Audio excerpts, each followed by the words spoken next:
Hi, I'm Maggie. Thank you for stopping by Crafts the Charm today. I'm so glad you're here. And what you're looking at is my tropical garden. I put that in 2020, and when I did, I bought this solar fountain kit, I guess, from Amazon. And I just sort of piled up some rocks around it to try to make a little fountain in this garden. But this garden doesn't get sun full time, so eventually I just sort of retired the fountain. But this is the fountain now. So here's the fountain itself. It's got little suction cups on the bottom, and then it's got a pretty long cord. Like, I could get it to work in my solar garden by putting the cord across the path and into the sun. And here's the solar panel. It's all a little dirty. I've been experimenting with it a little bit. But this is what I had done with it back in 2020. This is just, you can see it's just a plastic box. And I drilled some holes in the top. So this is a sponge. So the rubber tube, which did not come with the fountain, I don't know what this is from. It was in the basement. So the rubber tube, the water will come up, and the fountain will pump the water this high. So I've experimented with it. So it will go pretty high. So I had the rubber tube up there, and then I had the cord going out to the solar panel, going out through this hole here, and I have some duct tape on the other side just so that a lot of water doesn't go back there. I don't know why it really matters. Anyway, the sponge is to prevent dirt from getting through, so the water will filter back down into the container. This container was full of water, but the dirt wouldn't come through, and then I just had rocks all piled up around this, and I really love having a fountain. Don't know that I loved this configuration so much. So I was looking at Lowe's and Home Depot and Wayfair, all kinds of places for fountains, and a solar fountain is going to be at least $200, even for one that isn't very big.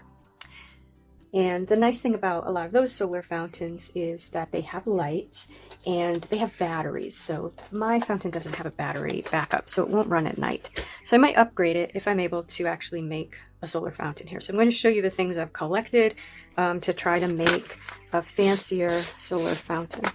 So first of all, I bought these solar string lights on Amazon. So there's like a little solar panel and a set of lights. It came with 2 sets. And some stakes and a lot of instructions for how you're supposed to get this started. So I'll read through that. But also it's saying that it's not actually all that waterproof, so that might not work at all. But we'll give it a try. It came with 2 sets of solar lights. So this is going to be the bottom of the fountain. It's this beautiful teal colored planter. I got this at a place we have here in New England called Ocean State Job Lot, and it was $15. Now that has a hole in the bottom. So also at Ocean State Job Lot, I got this pot, this plastic. It was $4.50. You could drill holes in the bottom, but it doesn't have any holes drilled in the bottom right now. It doesn't quite fit in perfectly. You can see it sits on top. But I think if I remove part of this lip, I can put it right in. I was just kind of going with what was nearby. This is a saucer. It's $1.75. I also got that at Ocean State, and that doesn't fit perfectly in either, but the plan here, let's take this apart a bit. The plan here would be to have a lot of water in this container, which has a bottom, and drill, 2 holes, I guess, in here.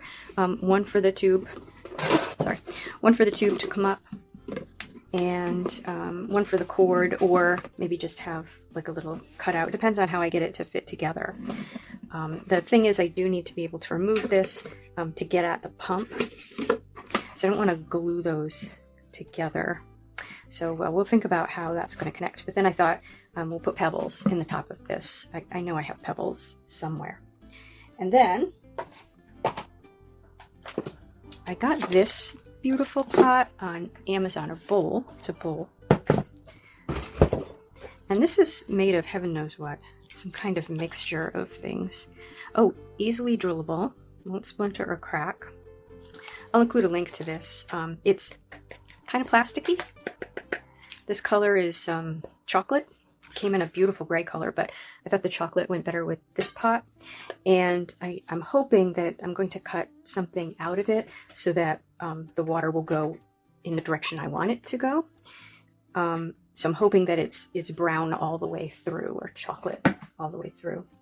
And then I have this, which, oops, had stuff in it. India Exotics. This is ancient, and it was in my basement. So bought it a long time ago. Okay, gross. And if I put it on, I'm going to have to make a block. If I put it on a block, then the height of these three things, I'll show you the height when I start putting things together, but this will be the tallest thing, this will be the tallest thing, and then this will be the second tallest, and then the pot will be on the bottom.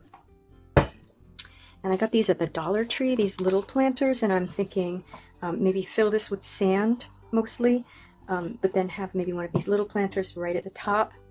So the water is going to have to come in, and then it's going to have to go out again. And so what I was thinking was maybe drill a hole in this if I can. It's pretty thick. That might be a challenge, but that's my plan. Drill a hole in it because I want sort of like a spigot. So I've got two options for that. I got this spoon at the Dollar Tree, and you can see it's silicone, I think. So I could make that, like if I drill a hole, make that into a spigot shape, and then just sort of point the water sort of on the inside of the pot but down the spigot. So that's one option. And then I also have this bamboo stake. It's like half of a bamboo stake. I bought a plant, and this was staking the plant. So that could also be like a spigot, but I would have to cut it. And then I have some liquid nails. I bought a new one in case this one's all, there isn't much left in there. And I also have some silicone sealant. Yeah, so I think the first thing that I have to do is figure out how everything's going to fit together and start cutting things and trying to fit them together, cut things, drill holes, etc., etc. So probably going to switch to a voiceover now so that you don't have to do this in real time with me, but I wanted to show you everything and explain it. All right, so by cutting off some of the edge of that plastic pot and just cutting a slit in part of the edge, I was able to squish it down into my green pot. Now, as you'll see as this evolves, I probably should have done a few things with it before I put it into the pot because it is a little bit difficult to get out, such as, for example, tracing around the top of it so that I have the size of it. I tried a few different methods to cut the brown bowl. I have here my little saw that came with my little miter box and saw, and I have my box cutter knife, and I have my aviation snips. Now, the aviation snips were the easiest to cut it with, but possibly gave the least control.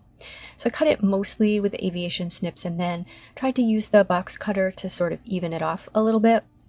And I sanded it a little bit by hand, but ultimately I used my mouse sander, and I don't have footage of that, I did that outside, but I used my mouse sander to try to smooth it out and make it look like the bowl was sort of worn at the place where it's open.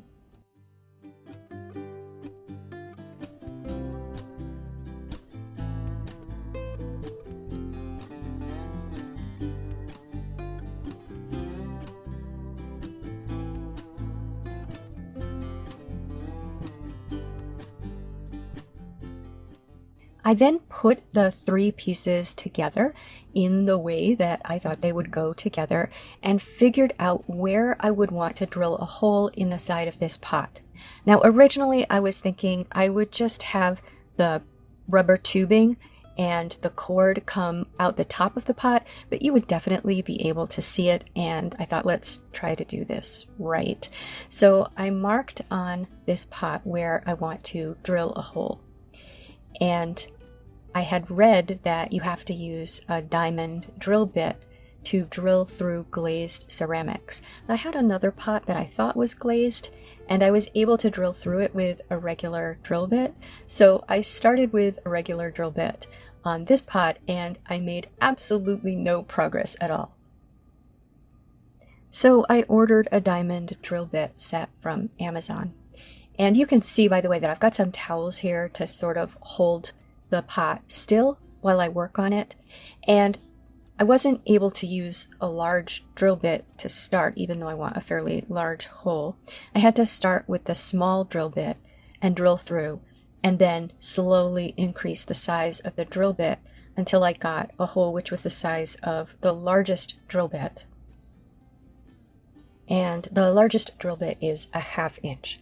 So that is large enough for my tubing to go through, but it is not large enough for the cord to go through. Now, fortunately, the cord is thin and black.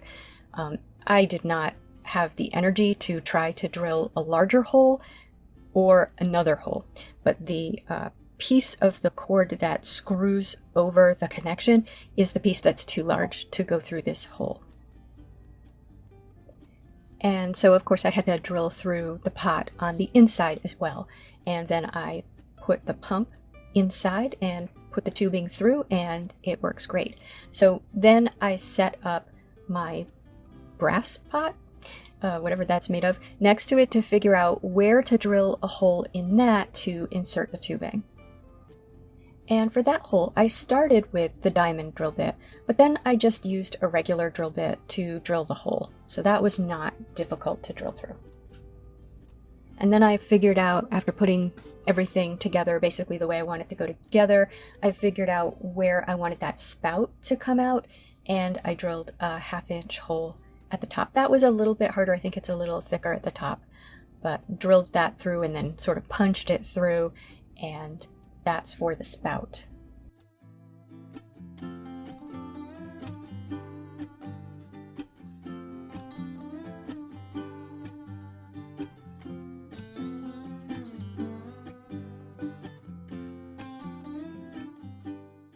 And now I'm doing a sort of a dry fit here, except it's really a wet fit. Just putting everything together and putting water in to make sure that the thing works before I, well, glue it together. And you can see that it does work. Now, if you've seen my other videos, you know I have a lot of pieces of 4x4s lying around, and I have this piece of, it's pressure treated 4x4 that is almost the same exact size as the box that I've been putting that metal, brass, whatever it is, piece on. So I'm just going to cut and sand that. And here it is cut and sanded, and as I said, I also sanded the hole in the bowl. And then what I did was I took that block, I wanted it to be stained dark, so I just looked at what I had in my basement, and I had some Minwax red mahogany stain, so that's the color that I stained it. And then I was going to cover it with the spar urethane that I used on my fence, the bamboo pieces of my fence last year, but that had dried up. I guess I didn't seal that well. So I just used some spray varnish on it.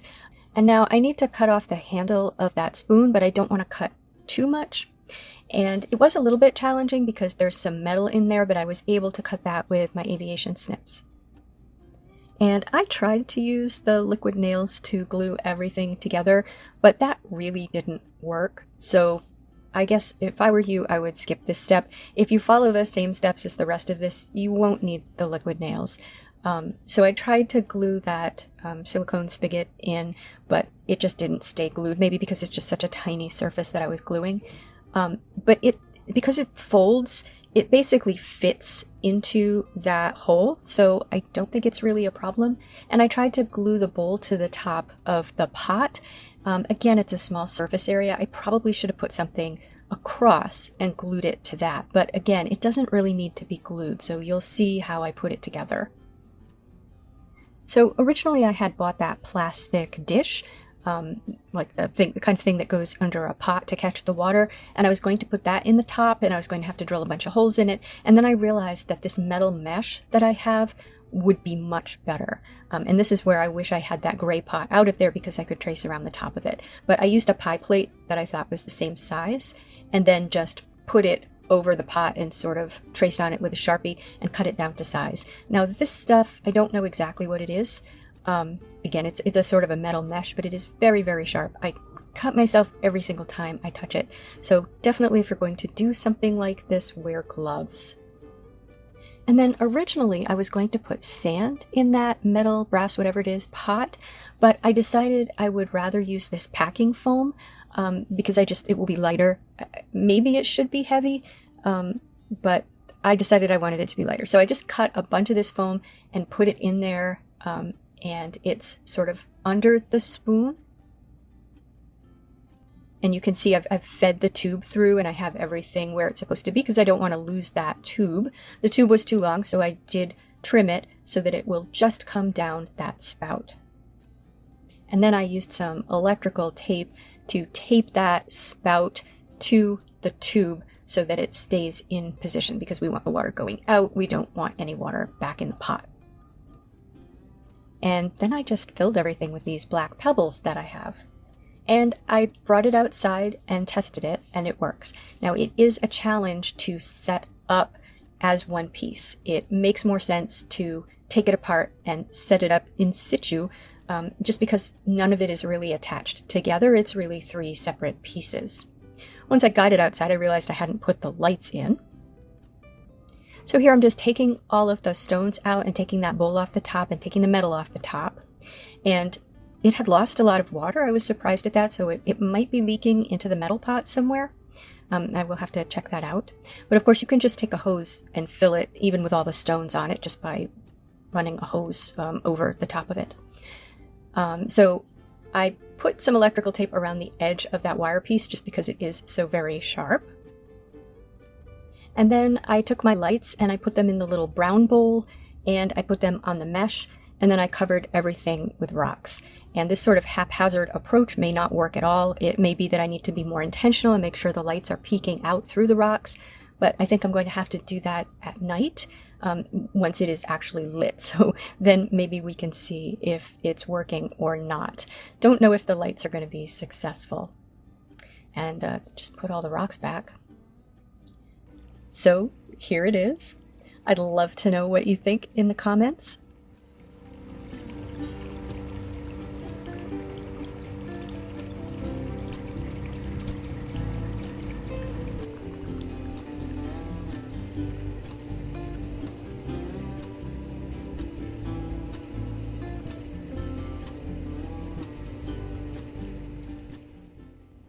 And if you like this video, please give it a thumbs up. If you enjoy this sort of content, please subscribe to Crafts the Charm. Thank you for spending time with me today. Take care.